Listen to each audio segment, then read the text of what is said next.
እሺ ነማዓንቲ ዘለና ኣሎ ቦታ ኣብ ዓዲ ወለል ደብረ ነገስ ኣርባሃ ጽሃ ቤተክርስትያን ስነ ስርዓት ተኽሊ ዝኽየድ ዘሎ መዓልቲ እዩ እዚ መዓልቲ እዚ እግዚአብሔር ፈቂድዎ እዚ ቦታ እዚ ብዝተፈላለየ ኣካላት እውን ቅድም ክብዝ ዝተተኸለ ኮይኑ ሕዚ ድማ ብክቡር ሊቀ ስልጣናት ገብረስላሴ ሕሸ ኣብ ክልል ትግራይ ርእሰ ከተማ መቐለ ሃገረ ስብከት ስራሕ መካየድ ዝኾኑ ኣቦትኡ ኣብ ኣውደ ምህረቱ ተረኺቦም ስነ ስርዓት ተኽሊ እናተተኸለ ይርከብ ኩሉ ህዝበ ክርስቲያን ፍቃዱ ኮይኑ እግዚአብሔር ፈቂድዎ ብናይ ኣብርሃ ወአጽሃ ነገስት ኣማላጅነት ህዝብና ኩሉ ተረዲእዎ ዝተኽሊ እዚ ብኣግባቡ ክሕለ ብኣግባቡ መጽለሊ ክኸውን በዝነም ዓንቲ ዕለት 4 ነሓሰ 2018 ዓመተ ምህረት ዝካየድ ዘሎ ተኸላኢ ማለት እዩ ስለዚ ጥበብ ስርጉት መድያውን በቲ ሓፂር ሰዓት ኣብ ቦታና ክትትርከቡ ዝጠየቕናኩም መሰረት ኣብ ቦታ ተረኺብኩም ንህዝብ ምትሕላፍ ንቤተክርስትያንና ትገብርዎ ዘለኹም ምትሕባር እናመስገና ኣብዚ ዘሎ ህዝብ እውን ክነመስግኖ ንደሊ ቤተክርስትያን እዚ ብውሕድ ህዝቢ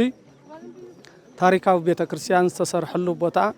ለወደፊቱ ዝደብር እዚ ዓብይ ደብሪ ክኸውን ካብ ኣድባራት መቐለ ዝዓበየ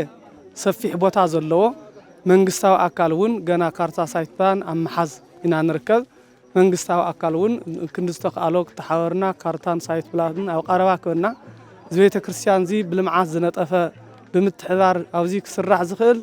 ናይ ኣብነት ተምሃሮ ቤት ትምህርቲ ካብ ዝተፈላለዩ ናይ ኣረጋውያን ናይ ህፃውንቲ ቤት ትምህርቲ መንፈሳዊ ይኹን ሳይንሳዊ ቀዳማይ ብርኪ ካልኣይ ብርኪ ናይ ብፁዓን ሊቃነ ጳጳሳት መዕረፊ ክኾነሉ ዝኽእል ሰፊሕ ቦታ ዘለዎ ዓብይ ታሪካዊ ገዳም እዩ እሞ ስለዚ እዚ ሰዓት እዚ እግዚአብሔር ፈቂድልና ዝተኽል እዚ ተኺልና ኣለና እግዚአብሔር ዝተኽልና እዚ ክንሕሕዎ ተኽሊ ማለት ህይወት ሰብ እዩ ተኽሊ ማለት ኦክሲጅን ካብ ተኽሊ ንጥቀም ኮሮን ዳይኦክሳይድ ደሞ ያው ካብ ሰብ ተተኽሊ ይወስድ ስለዚ ተመጋጊብና ንነብረ ሰባት ስለዝኾና ስለዚ ተኽሊ ክንንከባኸብ ክንሓፅር እንስሳ ክበልዖ ከም ዘይብለን ለህዝብና እውን መልእኽቲ ንሕልፍ ህዝብና እውን ተረዲእዎ ኣብ ምትካል ውዒሉ ስለ ዘሎ ስለዚ ክብሪ ሃበልና የመስግነና ኢለ ክብል ፈቱ እሺ ስመይ ተስፋ ልደት ገብረ ዋህድ ይበሃል ያው ድመጻ ኩሉ ካብ ደብረ መዓዛ ኣብና አረጋዊ ቤት ትምህርቲ እየ ኣሰር ኮሚቴ እውን የፍቱ ቤተክርስትያን ያው ብቲ ቤተክርስትያን ወርሕ መጽየው ዝግን ሓደ ጽላላት ሓደ ግዛዓት የዝርየ ግን እቲ ልምዓታዊ ቤተክርስትያን ደስ ኢልኒ ተሓጒሰ ቤተክርስትያን ልምዓት ከም ተልምዕ ዘላ ልምዓት እውን ደቂ ሰባት ለኩሉ ለህይወት ለእንስሳ ለኩሉ ከምዚ ኣቦና ዝበልዎ ብጣዕሚ ደስ ኢልኒ ተመጽ ዘለኹ ተሓጒሰ ናቱ መሰረታዊ ቤተክርስትያን ልምዓት እያ ቤተክርስትያናት ስራሕ ተምሃሮ ዝመሃሩ ኩሉ ነገር ዝግበር ናይ መሰረተ ልምዓት ቤተክርስትያን ቅድሚያ እያ ቤተክርስትያን ናይ ልምዓት ኣቦ ምዃና በነትን ደስ ኢልኒ ዝኒኦ ተኽሊ እዚ ዘለዓለማዊ ናይ ህይወት ናይ ደቂ ሰባት ስለዝኾነ ናይ ደቂ ሰባት ናይ መጽለሊ እቲ ቤተክርስትያን እዚ ትሪእዎ ኣለኹም ልምዓታዊ ኣቦ ሒና ከዚ እውን ንድሕሪተይ ንብል ቀጻሊ እውን ክንሰርሖ ዝግበአና ቤተክርስትያንና ናይ ሓደ ኣይኾነትን ማለት ኣነ እዚ የለገልግል ኣነ ፍቲ የለገልግል ኢልና ክነብል ይብልና ኣብ ኩሉ ቤተክርስትያን ማለት ናይ ክርስቲያን ገዛ ናይ ክርስቲያን ቦታ ግድን ኣብዚ ተጠሚቕና ተቆሪብና ንስሓኣቲና ናብ ስጋው ደሙ በቂዕና ኣለና ሓቀይ እዚ እውን ቤተክርስትያን ዘብለና ናይ ክርስቲያን ስለዝኾና ኩሉ ክርስቲያን ምእመን ዘሎ ኣብዚ ዘሎ ኣብ ወፃኢ ዘሎ ኣብ ዝተፈላለዩ ቦታት ዘሎ እዚ ቤተክርስትያን እዚ ክተሓወሮ ይግባእ ብጣዕሚ በእውነትን ኣብ ዓመት ለይመልአ 2 ዓመት 3 ዓመት ፀኒሖም እዮም ዘዕረይዎ እዚ ቤተክርስትያን እዚ ብውሕዳት ሰባት ዘዕረይዎ ማለት እዩ ቤተክርስትያን ህዝብ እውን ብውሕዳት ሰባት ዘኹላይ ብስመይ 1 2 3 ሰብሲብኹም ኣነ ኣብ ማእኸልኩም ንኹ ዝበሎ ቅዱስ ቃሉ ኣሕና እውን ቤተክርስትያን ከምዚ ጌርና ብምስራሕና ቤተክርስትያናት ብምህናፅና ብጣዕሚ ደስ ዝብሎ እግዚአብሔር ኣምላክ በባና ብደቂ ሰባት ከምስገን ይግብኦ በእውነትን ብደካማታት ባህና ከምስገን ይግብኦ ደስ ኢልኒ እዩ ልምዓታዊ ቤተክርስትያን ምዃና ብጣዕሚ ደስ ኢልኒ ነቐኒለይ ሕብረት ይሃበለይ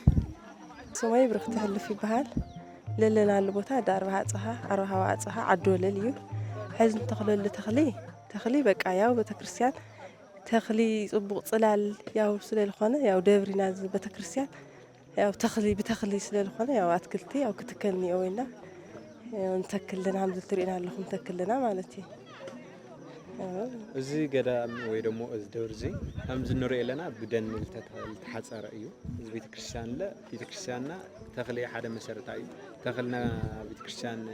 ተኽሊ ምትካሉ ናገነት ምሳሌ እዩ ንሪናና ኩሉ ግዜ እዚ ብምጋርኸ ታይስምዓክ ኣነ ጽቡቕ በቃ ተኽሊ ብምትካለይ ኣብዚ ቤተክርስትያን ዘው ደብርዚ ኣነ ዓደይ ተኽሊ ብምትካለይ ብጣዕሚ ደስ ይብለኒ በቃ ሕጉስቲ እየ በቃ መጽአ ለምለም ኩሉ በቃ ተኽሊ ማለት ያም ዝልልካዮ ናገነት ተምሳሌ ስለልኾነ በቃ ብምትካለይ ብጣዕሚ ኣነ ሕጉስቲ እየ ደስ ይብለኒ ብጣዕሚ ይغنيላ ሽሞይ ኣለምነሽ ኃይለስላሴ ይበሃል ካብ ክፍለ ከተማ ጣብያን ዲስትሪክት ክፍለ ከተማ ዓድወለን ለለናዮ ቦታ ዳርባ ጽባህ ዓድወለን ይበሃል ናይ ሎማዓንቲ ንሰርሖ ኣለና ከዓ ናይ ሓምላዊ ሰማያዊ ናይ ምድሪ ናይ ተኽሊ ምትኻል ያው ምስቲ ዘለናዮ ወቕቲ ተኽላ ተኽልና ንግነ ንተኽሎ ኣለና ከዓ ላመጻናዊ ቀረባና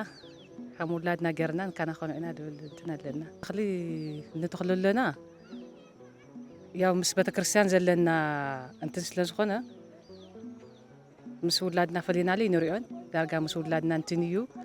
ደንብ ገርና ንካናኸኖ ኢና ድብል ተስፋ ኣለና ላመጻናዊ ቀረባና ስለ ዝኾነ ያው መበል ሳልሳይ ረብዓይ ውላድና እንድሕር እንትን ኮይኑ ላመጻና ንካታተሉ ኢና ድብል ተስፋ ኣለና ያው ልሃለኹ ንእሽተይ ክውስኸላ ጸሎት ንጽልየሉ ምስ ናይ ቤተክርስትያን ጽላት ስለ ዝኾነ ውልሃለና ንጽልየሉ ጽላል ናይ ቤተክርስትያንና ስለ ዝኾነ ማለት እዩ ለዘብጽሕና ክብሪ ምስጋና ይብጽሕዮ ፍላይ ናይነና ቅድስት ድንግል ማርያም ቦታትና ሐዋርያት ዝጸምዎ ጾም ዝረኸብዎ በረከት መሰረት ጌርና ንሕና እውን ካብ ዘለናዮ ብዝጾም እዚ በረከት ጸጋ ናረኸብና ዝመጻና ኢና ህዝቡ እውን ለቦታትና ሐዋርያት ለወረደ ጸጋ ኣባና ብህዝብና ኣብ ዓድና ይሕደር እሞሎም መዓንቲ ንጉስ ሕዝቅያስ ዝተባሃለ ናይ እስራኤል ዓብዪ ብጣዕሚ ካብ ድሕሪ ዳዊት ከም ሕዝቅያስ ዝበለ ድሕሪኡ ያው ሓደ ኢዮስያስ ዝተባሃለ መስለ ኣሎ ጣዖታት ኣፍሪሱ እግዚአብሔር ክምስገነሉ ዝገበረ ሰብ እዩ እሞ ብመዝሙር 62 ቁፅሪ 11 ንጉስ ሰይትፌሳህ በእግዚአብሔር ወይከብር ኩሉ ዘይምህል ኪያሁ እስመ ይትፈጸም አፍ ዘይንብእ አመፃ ንጉስስ ብእግዚአብሔር ይደስ ዝብሎ ንጉስስ ብእግዚአብሔር ይኸብር ዝደሊ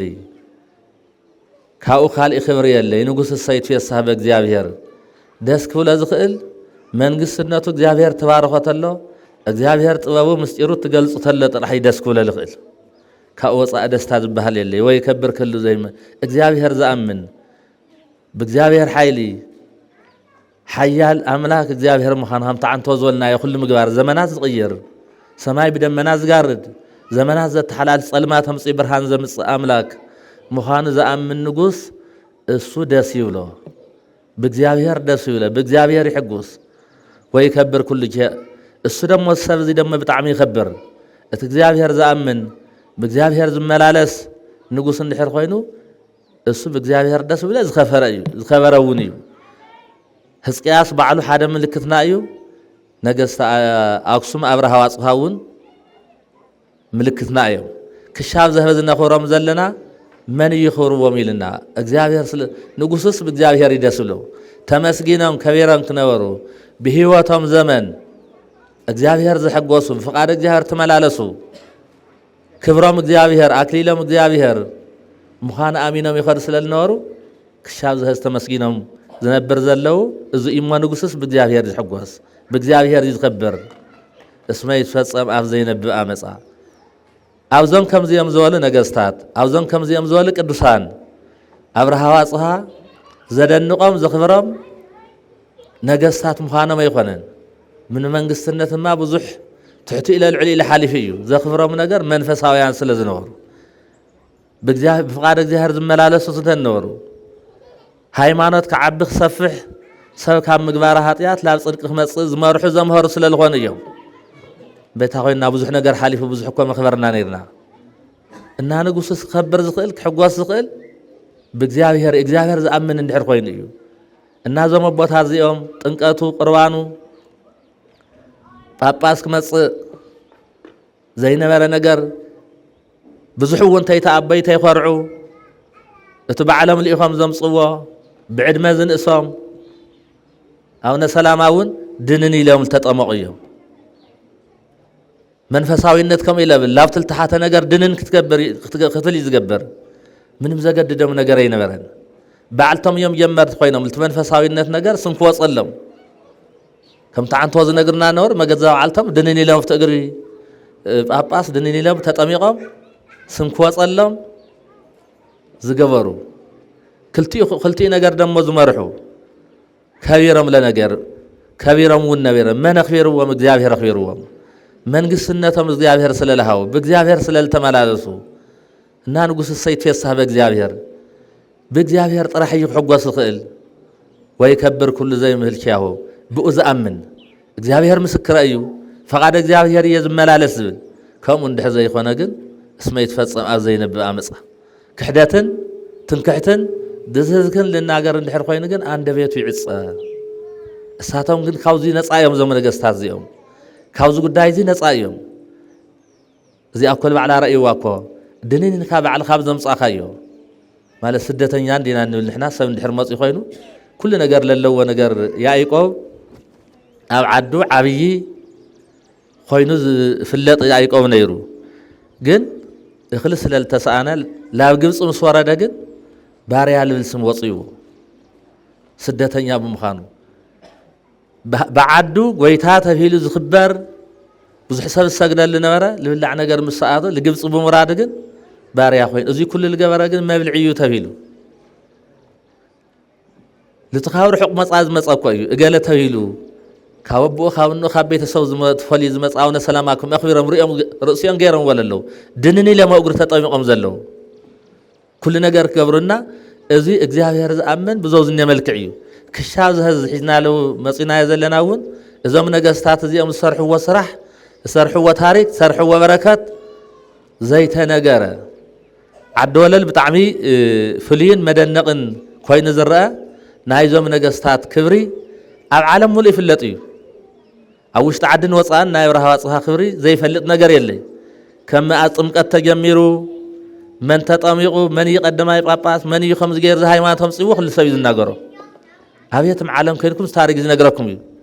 أما زي اللي جوار فتاي تغير لهم تتوهلقن يلن بواريا بيتشال لحلف نجاري إنها إذا من نجستاتي أبيتم بطا شاف إثيوبيا وانتخدنا ساتهم الصرحوا بيت كريستيان بأبز حدا موت هوا تماريام يوم زنقص خافتو هنصام يمير لله خم يوم الصرحوا زي من نجستات يوم بوزح نجار صريحهم زي تجبر لهم عدوا للجن ما استوعلتي ما استوعل خانون بسجاوة تحساسوا يا خني بمنفساوي تحساسوا بمنفساوي عين منصر كم تصفات دوب تفلالي بتمرت زلوا علماوي نجار واقع يا خن الصير رأي ناجزه مرتبة بسجاو وقت يرأن بسجاو مسارحي أيرأن بمنفساوي وقت زمان أوصل التمهار كابوز حلال كم مسارحي سلال الليل السلال خوانا إل تمهار سبات እግዚአብሔር የለ ይዙሉ ዘይረአዮም ኮይኑ ክርኢት ወል በትልፈልጦ ነገር ሳይረአዮም ምክንያቱ በስጋው በቁሳቁስ ነገር ስለ ዘይረአ ድሓር ግን የለ ይላል ሐሳብ ይወጽሑ እናናታትኩም እውቀቱን መንፈሳዊ እውቀት ማለት በመንፈሳዊ አይን መነጽር እሰውን እቶም ነገስቱን ፈቃዶም ኮይነው ዝቦታ እዚ ክመለኹ ክምስገኑ ፈቃድ ኮይኑ ስኻቱም ዛ አይምሮ ይወጽሕልኩም በይትረአተለው ወዳ ሚካኤል ለብዙሕ ሰብ ብዙሕ ታይል ግናዮ ታይ ሰብ ስለ ተበይል ግና ይባል ሚካኤል ገብርኤል መገብርኤልና ነምጽ ሚካኤልና ነምጽ ስባሲ ከባብል ኻት መጽለኻ ላዚ አተበልካ ለዓል ታሕት ዝብሎ እዚ ኩሉ ተይረኹ ቅድስናኦም ጥራሕ ተርእኹም ስለ ሰራሕኩም ስለ ዝኾንኩም እግዚአብሔር ገሊጹልኩም እና ዓብይ ነገር እዩ እዞም ነገስታት ናይ ህዚ ይኾንና ንርኢ ናጋ ብናጋ ለለ መነጽር እዚ ቦታ እዚ በቀማምጡ ማንን ክስውሮ ዘይኽእል ማንን ክሽፈና ይኽእል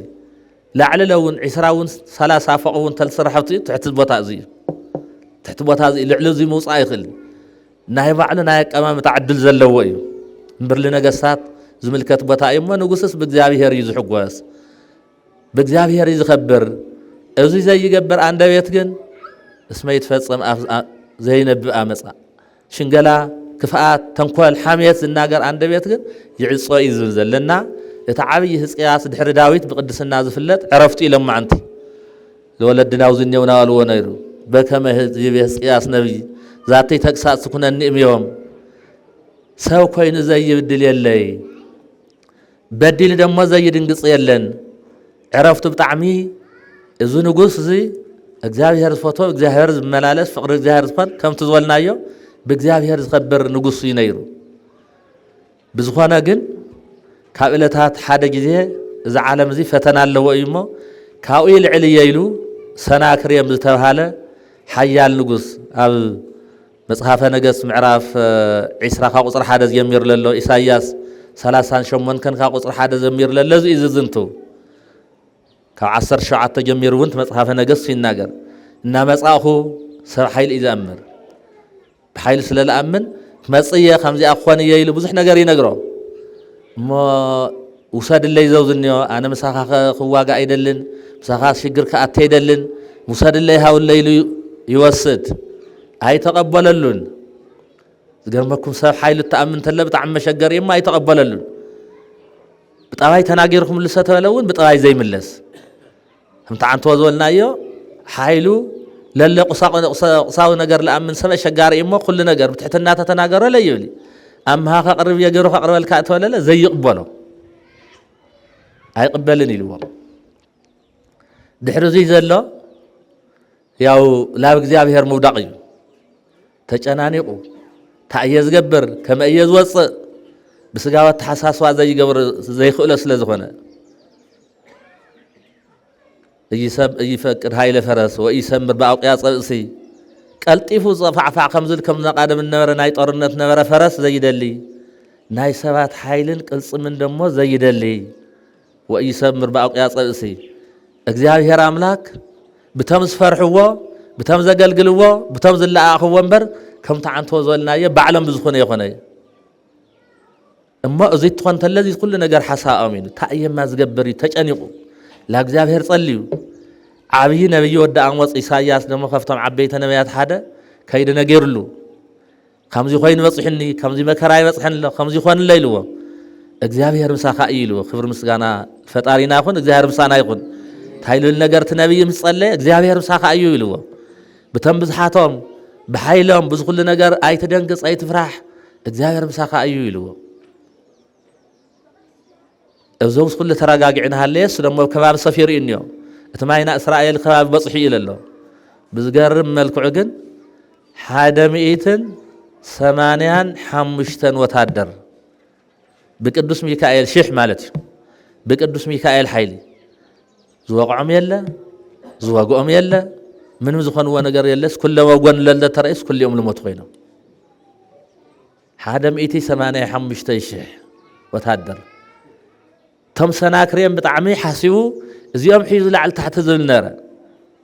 በምስየት ይደምጽ ይወጽዋ ፍስሓ ብምሸት ሰናክሬም ጠቕላላ ጠቕለልክዋ ወሓጥክዋ እስራኤል ኣጥፋእኹኻ መጻእኹኻ እናበለ ዝነበረ ንጉሆት ትረአ ተለ ግን የለን 185 ይልኣኽሉ ወታደር ሞይቶም መታይኒ ምንም የለን ሃሳስ ትበለ ጎኑ ለለስ ሬሳን በይሰብ የለን ሃሳስ ትረአ ተለ ጎኑ ልሞተ ብቻ ሬሳ ኮይኑ هذا سبب إمانته تعينيرو بس سراويتي نورا يجينه النجوس بس سراويته كده حزق الإجابة بما عند أم بس سراويت سلزي خنا كل يوم أتم وتهدر ما يتم حديرهم تعيق جبر للوز السبزي سناكريم لا هزق يا صديق قرب ذل ولا بيو تلا أمنا نجار كله وفنا تمسلها أنت تطف تعال أمنا النورة تعال الختلال النورة من قدي بس سراويتي ساون طفيعته تمليس العد هادي مخيد تمليس العد خيدو هزقياس دم تيرأ تيتا كوسا مكرا تيرأ نقوة تيرأ تبتيدم خيدم زي تعيلو خوانا إساياس تعيلو اجزيهر مساقا أيو إنزا اجزيهر مسليانا من نيكلنا اجزيهر مسانا عند حر خوينو نحنا خنا الرقاق ظلنا اجزيهر مسمانيو نحنا تاينا نمثل اجزيهر كم تهزقياس اجزيهر زلمنا اجزيهر مسايكون يلو لمنا لتعابي نبي إساياس ون كما يزخون استصلي اللي እግዚአብሔር መልክተለይ ካውዝ ነገር እዚ ክድሕን ዝጸልየለይ ትልተሎ እግዚአብሔር ምሳኻ ኢሉ እግዚአብሔር ምስኡ ስለ ዝኾነ ደሞ ብዘይ ምንም ነገር እዞም ወታደር እዚኦም ጠፊዮም እቲ ዘጨንቕን ናይ ህውከት ወርየ ናይ ፀብኢ ወርየ ናፅሓፈ ኢሉ ክኸል ነይሩ ነበረ እግዚአብሔር ኣምላክ ኣቃሊሉሉ ተመሊሶም ዓዳቶም ከይዶም ብዝገርም መልክዕ ደሞ ላብ ገዝኡ ላብ ዓዱ ዝተመለሰ ጣዖት መምለኽ እዩ እግዚአብሔር ዘይኣምን ብኢድ ሰብ ዝተሰርሑ ጣዖታት ዘምልኽ ዝኣምን እዩ ነይሩ እሞ ከይዱ ተመሊሱ እትኾን ተሎ ላብቲ ቤት ፀሎት ኸደ እንታይ ኮይኑ ኢሎም ደቂቑ ከመይ ኮነ ማለት ብዙሕ ተወርዩ ተነጊሩ ኣእፊሩ ስለ ዝነበረ ከም ዝሰርሕ እየ ተመሊሱ ውሑድ ኮይኑ ኣካል ኮይኑ ትመፅእ ተለ ግን ከመይ ደኣ ኮይኑ ታኾነ ኢሎም ትነግርዎ ተለዉ ከምዚ ኢሎም ተወዲኦም ሓዲሮም ከምዚ ኮይና ንሕና ለሃዲምና ምሊጥና ኢና መፂና ዘለና ኢለዉ እግዚአብሔር ካብኡ ይምሓረና ኣብቲ ናጣዖት ቦትኡ ቶም ዝወለዶም ደቁ ቀጥቂጦም ቀቲለዎ ቶም ወታደር ሎም ወይቶም ሓዲሮም እሱ ለብኢድ ደቁ ሞይቱ እግዚአብሔር ዘይኣምን ሰይጣን ዝሓደረ ስለ ዝኾነ ደቁ እዮም ሰይጣን ትኾን ተለው ኳን ልቦኻ ንባዕልኻ ህይወትካ እውን ተሓኒቕካ ማት ስለ ዘሎ ምርህራህ ኣቦይ እነይ ኣቦኻ ይነኻ ይኽብር ኢሉ እግዚአብሔር ዝኣምን ዝፈርሕ እምበር እግዚአብሔር ዘይፈርሕ ኮይኑ ከም ትርእይዎ ዘለኹም እዩ እስ ደቃቶም ዝወቁ እነታቶም ዝኸትሩ ደፊርና ይድና ንሕናስ ከምኡ ዝበሉ ስነ ምግባር ዘይብሎም ወለዶ ናይ ሰይጣን መልእኽተኛ ኮይኑ ደቅለ ብሰይጣን መልእኽተኛነት ለዕብዮም ስለ ዝኾኑ ቀጥቂጦም ቀቲሎምዎ ሕዝቅያስ ነፃ ወፂ እዩ ብዝገርም ክብሪ ምስጋና ልፈጣሪና ይኹን እግዚአብሔር ኣምላክ ምስ ክፉዓት ተይኮነስ ምስ ሰውሃት ምስ ገፋዓት ተይኮነስ ምስ ግፉዓት ስለ ዝኸውን ሕዝቅያስ ከምዚ ኩሉ ነገር ተስተኻኺሉ እግዚአብሔር ኣምላክ ተስተኻኺሉሉ ነፃ ወፂያ ተዓዲ ነፃ ወፂኡ ብዝኾን ግን ደሞ ተመሊሱ ሓደ መልእኽቲ ደሞ መፅይዎ ኣብዚ ናይ 14 ዓመት ንግስና ዝነበረ እዩ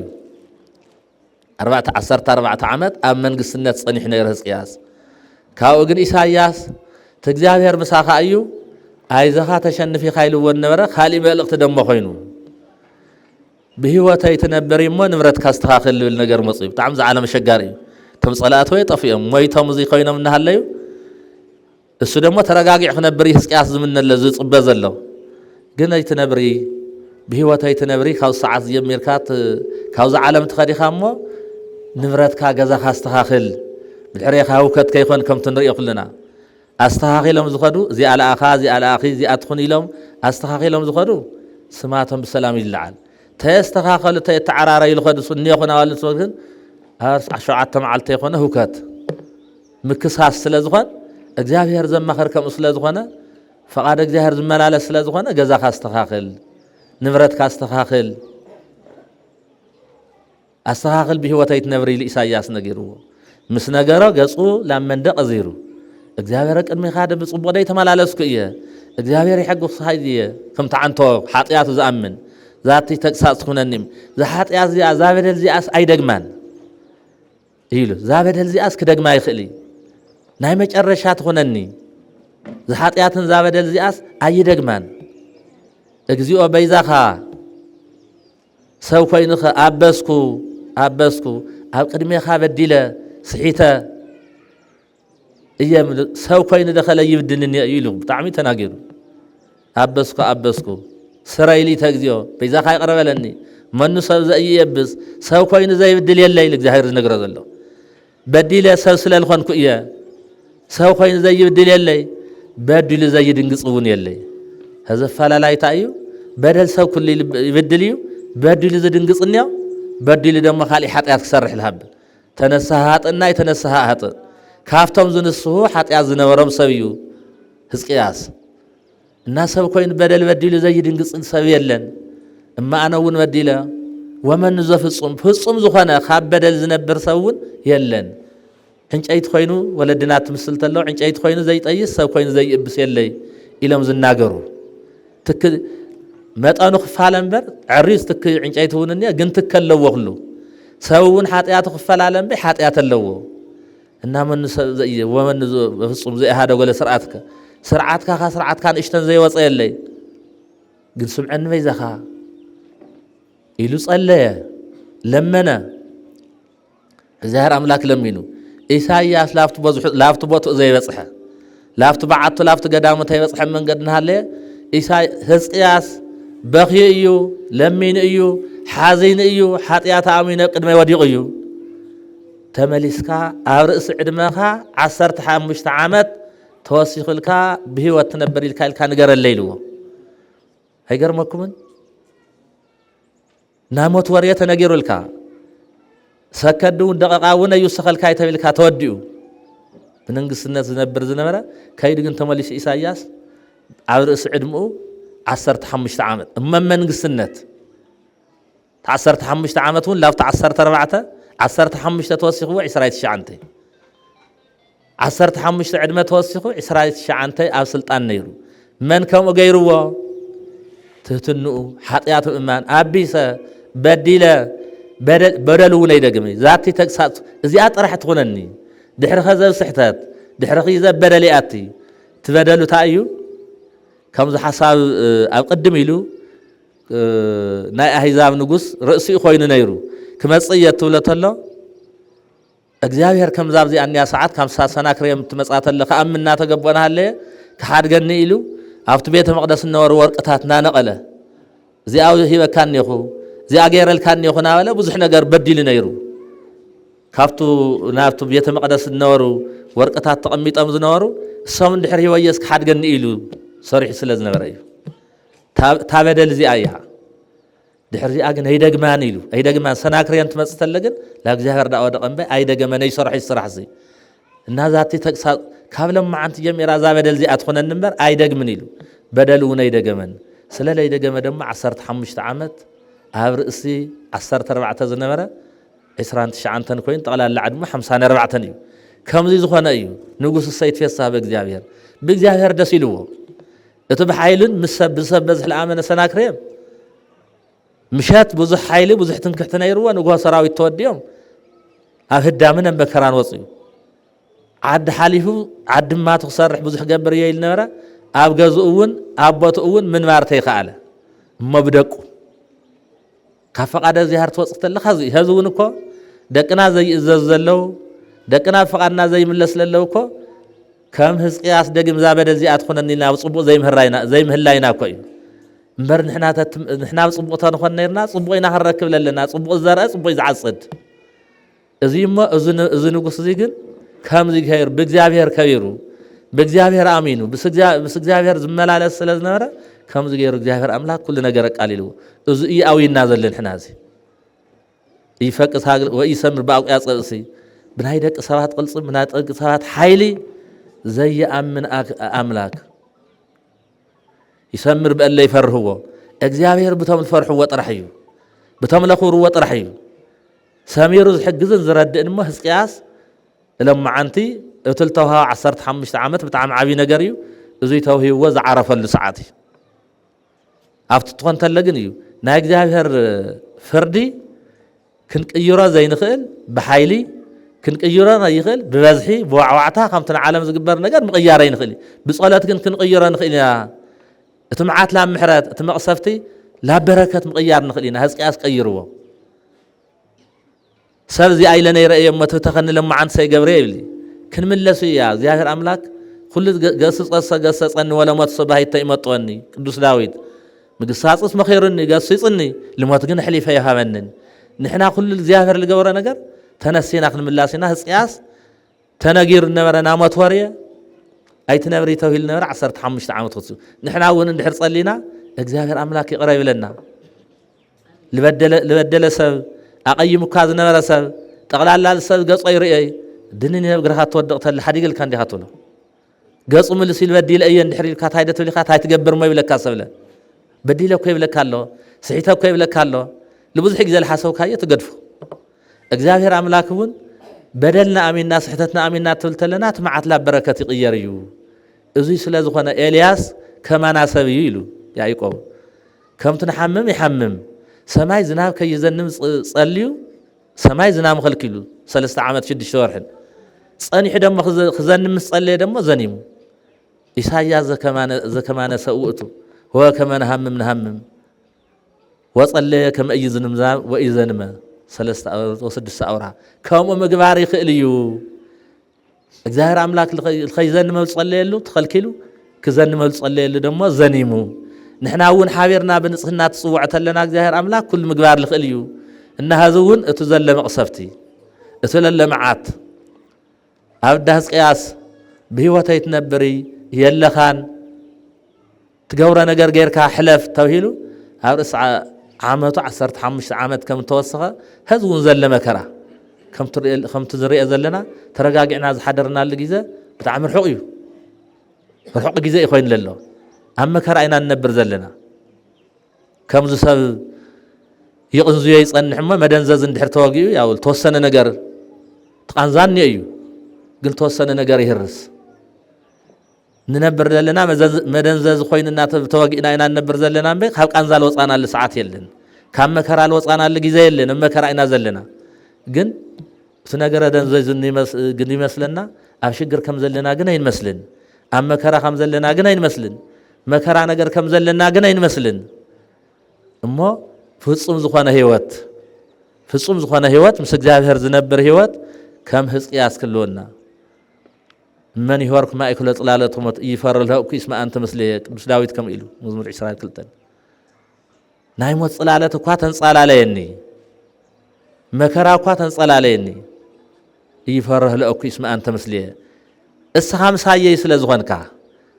السخازل لخايو كل نجار مخال سلازكال يفرها لك من يفرك ما يكل صلالة تومت هالصلالة ناموت صلالة نايم كرامات أقوات صلالة اسمها أنت مثلي السخام سايي سلالخنكا يفرها لك اسمها أنت مثلي السخام سايي هذا وزي من رجاج أو ينازل له እግዚአብሔር ምሳና ድዩ ምስ እግዚአብሔር ዲናኔና ከም ሕዝቅያስ ከም ወለድና አብርሃ አጽሃ ነገስ እግዚአብሔር ዲናና አምን ምስ እግዚአብሔር ዲናኔና ኃይል እግዚአብሔር ቅድሚያ ክብር እግዚአብሔር ደንብለና በእግዚአብሔር ክንከብር እግዚአብሔር ምሳና ሆን ንጥይቅ ደለና ከምትል ኢሳይያስ ጠይቀለይ ጸልየለይ بسجاو تحزاب زل نجار أيخون يمرأة اللي تقول نجار زو نجار يختفئنا زل زينا خن جبر زجبنا ما نايزم نجاست هذي بركات حدرنا ناس قياس ناي نجاست أقسم أبرها وصها بركات هزنا عدنا يحدر كم تزن نجار زنبرة زعبي بطا لما تصل ورحي مسكرة مربعته كابوزح دخام عرفنا له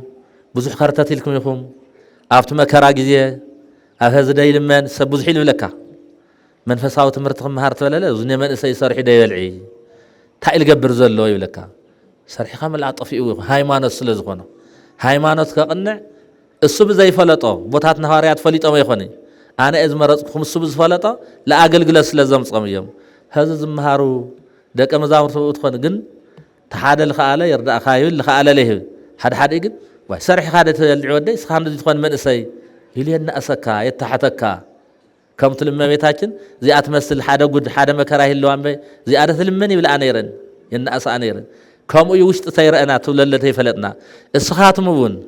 أفتو خبان عصوان أفتو كل مكرا زلو بزح شجرة زلو بزح سمنا ولكم تحدا لافتي دحرولو تحدا لافتي يكونوا يجد خوينكم صخاتن جن الصخم لفتيكم يخونكم تمنفساوي النت لأخم العدلس لزخونة بركات بتهالنا أسد كم تا حمل التلولان صرهاريا من ناداج أرقص قدمي لهم النور الدبر آمي تكلهاي ماتون بتملك السنيريو كم زد حار الخفاء نجار يخونن إذا كل تيبلكم أنا داخل من هبي لهم ينام يفعل تمها أو كهن بتمرتيات لمنا يلهم دايو منا نجني اللي ممهران مع بيتي معاو تحافركم لجزاهير يتحت كبلي لكم እግዚአብሔር لنا ተለመና ስለሰብል በላይ በለና እግዚአብሔር ከخبرنا እዩ ኢልኩም አፍታት ተወለድኩም ላ ከተማ አፍታል ዓዋኩም ላ ከተማ አፍታል መጽፈልኩም ላ ከተማ አፍታ በውዝሕ መልክዕ ተራኩም ላ ከተማ ስለ አብርሃ ጽፋይልኩም ክትልሙን መገዛ አልኩም ፈቂድኩም ባልኩም ፈቂድኩም አፍት ሽግር ጊዜ አፍት መከራ ጊዜ መብቲ ቡቲ አመንጎ ተዳፊኡ እናሸገረኩም በመፍላጥ ለበዘይ ፍላጥ ለ ድሕር ወሉ ላውዚ ይኹኑ ብዙሕ ገልታዕታዕ بزح قال تعتا حليفكم عاوز تولى ثلدم وفازياتهم المسلد لوس الرخو واللوم لوس دو واللوم بالله ملئيو كم تبزح مكر عن توز نجر والنجر زلسه لو العيل سنبل ناجر سلالتن وش تخم سخات من أفلتكم من هاللهم إذا بيت كريستيان زيا أم مكرا ودي أنا هالليت عين هرسن كما يجينا خنرس لمينا ندمنا توارينا عليكم كنسرح إنا لكم منبر اسخاتم كال زجددكم زي سرح زسرحكم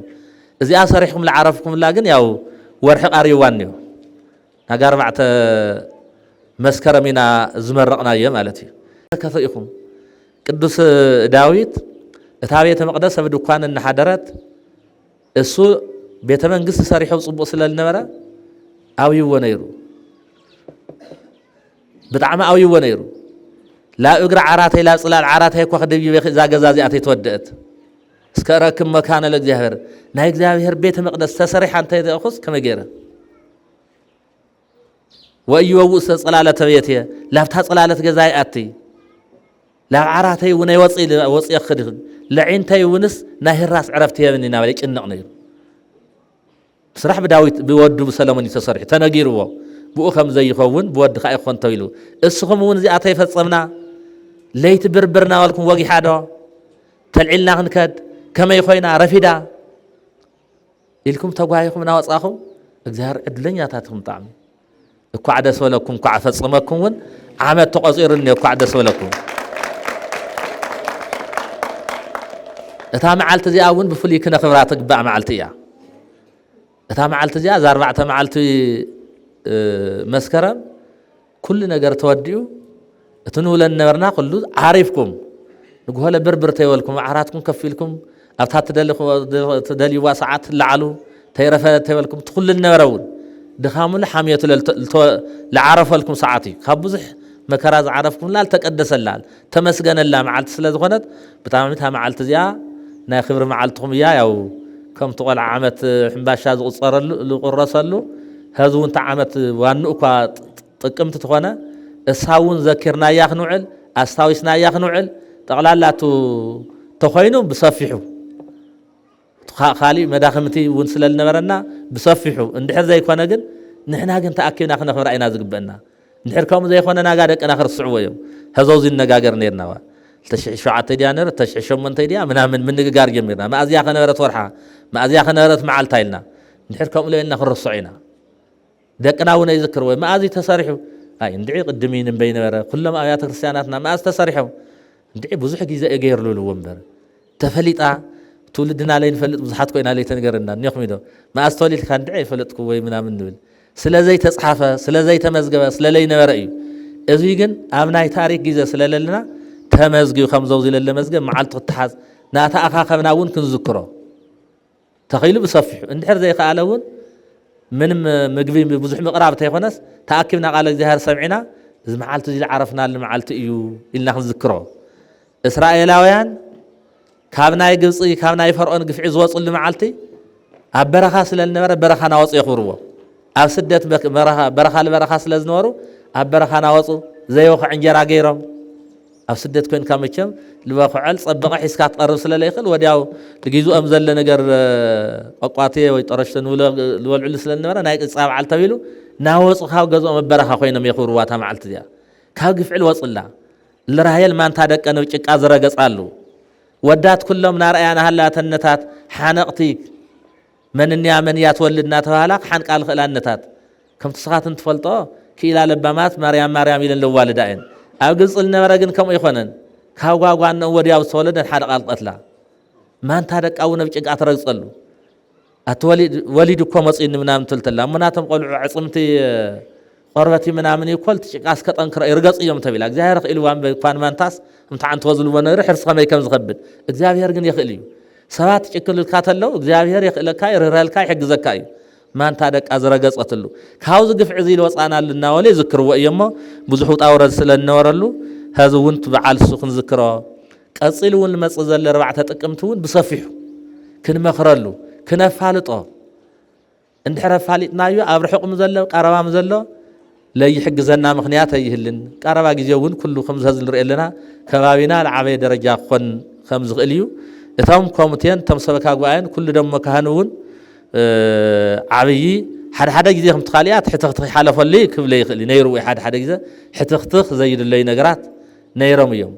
اوز بيت كريستيان ودينا زرنا يحساب جن بحد عينت كنا لزبوت هذه لزعبي بوت هذه كمرح لخيل احنا اقلين بلن يقد جندليكم مصلنا مراحل حد عينت كوين ካህኑ ለ ሊቃውንቲ ለ ምእመኑ ለ ኩሉ ከምዚ ትብል ተለ ብጣዕሚ ይከብደካ እዩ ኣብ ካሊእ ቦታ ዝስርአ ተሎ እቲ ሓደ ሕማቕ የልዕልዎ ይብል እቲ ሓደ ድማ መልኣክ እዩ እንዲያው ናጋ ክንፊ ከውፅእ ይብለካ እዚኡ ትልከብድ እቲ ሓደ ግዜ ምንም ከመይ እዩ ትመፅእ ተለው እቶም ጎኦም እቶም ሓደ ድማ ካሊእ እቶም ሓደ ግዜ እቶም ጎኦም ብርሃን እቶም ጎኦም ፀልማት ይብሉ እዚ ብጣዕሚ ኣሸጋሪ እዩ ፍሉይ ንኾነ ዝናዙ ቦታ እዚ ዝኾነ ግን ኩሉ ሓደ ዓይነት ኮይኑ ከም ሓደ ቃል ተናጋሪ ከም ሓደ ልግብኽ ካበይ ተገንዩ እንድሕር ኢልኩም ናይቶም ርህሩሃን ነገስቲ ኣብ ሓደ ወንበር ዝነገሱ ከመይ ከም ትሕቲ ኢልካ ልዕሊ ኢልካ እኳ ምንባረብ ዘይከኣለሉ ግዜ ኢና ነለና እዚኦም ግን ኣብ ሓደ ወንበር ክልተ ሰባት ተርኢ ዘይፈልጥ መን እስማዕሚዕዎም እግዚኣብሔር እስኻቶም እውን ሓሳብ እዚ ልመፀ ናቶም ነገስት ናቶም ብፍቕሪ ዘመሓድሩ ናይቶም ናይ ፍቕሪ ተምሳሌት ዝኾኑ ኣቦታት በረከት ስለ ዝሓደረ ፀጉኡ ስለ ዝመፀ ኣገልግለትኩም ቅብል ስለ ዝኾነ ናብ ሓደ ዓይነት ኮይኑ እምበኣር ከስታይ ንግበር ተባሂሉ ሓውና መጋይ ኤላፍ ወልደ ዮሃንስ ግርማይ ብዙሕ ግዜ ኣብ ሰራዋት ደብረ ህርያን ኣብ ኡራኤል ኣገልጊሎም እዮም ካብኡ ደሞ ማርያም ድሓን እቲ ቦታ ላብ ዓብዪ ቦታ ቀይሮም መድሃኒ ዓለምም ተኺሎም እቲ ቦታ ዓበይ ዝገብሩ እዮም ንሕና ለኸዊድና ለይዘርናዮ ቦታ የለይ ካብ ዝገርመኩም ብዙሕ ግዜ ሓሲብና የግዲ ስኻትም ለውን እንታይ ካብ ንሓስብ ለና ስለ ዘይትፈልጡ ታነጋጌራ ሻብ ተምፅእ ትቆልዓ ይህወክ ይበኪ እሳለ ግን ኣብፂ ሓልኡ ትሓስብ እያ እሱ ስለለይበልኩም ሱቕ ንብል እናመሰለኩም ረሲዕኩም ወኢኹም ምናምን ንብል ግን ንሕና ናውፃና ሓንቲ ነገር ተፍርስ እንድሕርካ ብዙሕ ቦታ እዩ ዝፈርስ የግዲ ዘምሓውና ብዙሕ ስራሕ ዘለዎም ንቑሕ መስተውዐሊ ከረድኡ ዝኽእሉ ክርድኡ ዝኽእሉ ሓው እምበኣር እዚኦም ይኹን ካብ ፀሓፍነት ክኾን እንድሕር ኮይኑ ዝሓሳባቶም ትምለስ ኮይና እዞም ሰብ እዚኦም ይምፅኡ ሞላባኣ ኸመን ኢሉ ኮን ትብል ለለ ካልእ ዙርያ እዩ ትልመፅእ ደሞ ዙርያ ምላሽ ናፈረሰ ኢልኸድ ብዝኾነ ኮይኑ ልባሃልና ኣቢልና ሓውና መፅዮም ሕዚ እውን ንሪኦ ኣለና ፅቡቕ ኣገልግሎት ፅቡቕ ስራሕ ፅቡቕ ስምምዕነት እኒአኩም ብጣዕሚ ንቑሕ ሓውና እዮም ለኣና እውን ካብታ ዘላ ለይ ፅቡቕ ሕማቕ ሰሚዕና ይንፈልጥን ፅቡቕ ኢና ንሰምዕ እስኻትም እውን ከምዚኣ ገይርኩም ሰምለ ሓጊዞም እስኻትም ለተሓጋጊዝኩም ክትሰርሑ የኸተሓሳስብ የመፃኹ ሰንካብ ዝመፁ ሕዚ ግን ፍሉይ ደስታ እዩ ዘለኒ እሞ እዛ ፍቕሪ እዚኣ እዛ ሓድነት እዚኣ ማለት ዝፅግም እንድሕር ኮይኑ ሓደ ዓይነት ኮይንካ እዚኣ ዝተኸፍእ እላ እያ ሓደ ሓቂ እንድሕር ሃልዩኩም ንመፈላላይ ዝበሃል ኢለ ተሓንቲ ልትሓሰት ሓቂ ናበላ ሓደ ልትሓቂ ሓሰት ናበላ እኮ ፀገም ትኾን ለላ እምበይኩን ሓደ ዓይነት እንተኮይንካ እኮ ፀገም የብላን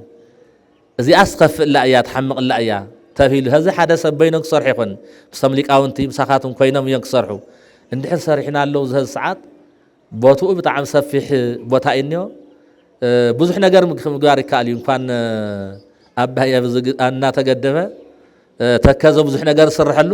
እዞም ዝኒኦ ቦታ ሜዳ ምግባር መቐሊል እዩ ኣብ ልዕልተ ልኡላን ፅርሐ ኣርያም ትርእይዎ ኣለኹም ላብትና ልሰዓረ መቃብር ዘሎ ሓመድ እናተደፈአ እዩ ሕዚ እንትኮይኑ ዘሎ እዞም ዝኒኦ እውን መላሊእና ጥዑይ ኣውደ ምህረት ዘይንሰርሐሉ ምክንያት ክል ስለ ዘይኽእል ሕዚ እውን ቦታና ምኽባር ልምዓትና ምልማዕ ሓደ ዓይነት ኮይና ተመኻኺርና ስራሕ እዚ ክንሰርሕ ከም ዘለና እየ ለተሓሳስብ ብጣዕሚ ናይዞም ነገስት ብፀቦና ዕድለኛ እዮም ኣብርሃ ዋፅኻውዚ ዲያስፖራ ከባቢ ደብረ ሲና ቅዱስ ያሬድ ሰብዓ ካሬ ኣቡነ ሰላማ እቶም ኩሎም ዘይነበሩ እግዚኣብሔር ትፈቅድ ተሎ ኩሎም ተላዒሎም ንኣብርሃ ዋፅኻ ቡትይ ኣቡነ ሰላማ ዘኽብርና 26 ናብርሃ ዋፅኻ ኢና ተነገረ ውዒሉ ግዴታ እዩ ኣብዚ ትንገር ተሎ ኣቡነ ሰላማ ለይልዕልካ ይኸዲ ተተሓዙ ቅዱስ ያሬድ እውን ተመሳሳሊ እሞ እዚ ዝመስል ብፀቦናም በረከት ይብዝሐልኩም ኢሎም ብጣዕሚ መልእኽቶም ልኢኾም እዮም ንእሽተን ጥዕና ይረኸቡ ምስተዝል ኣለዎን ንእሽተን እንትን ኣለዎም የግዲ ኣብቱ በዓሎም ጥቅምቲ 4 እግዚኣብሔር ሰላም መፅኒሕና ብድምቀት ከኽብሮም ማእኸል ክመፁ እዮም ብፀቦና እሞ ስለ ዝነበረ ሰዓት ብጣዕሚ ክብረ ኣለኒ እግዚኣብሔር ኣምላክ ሰማዕናዮ ልቦናና ይሕደር ንጉስ ይትፌሳህ ብእግዚኣብሔር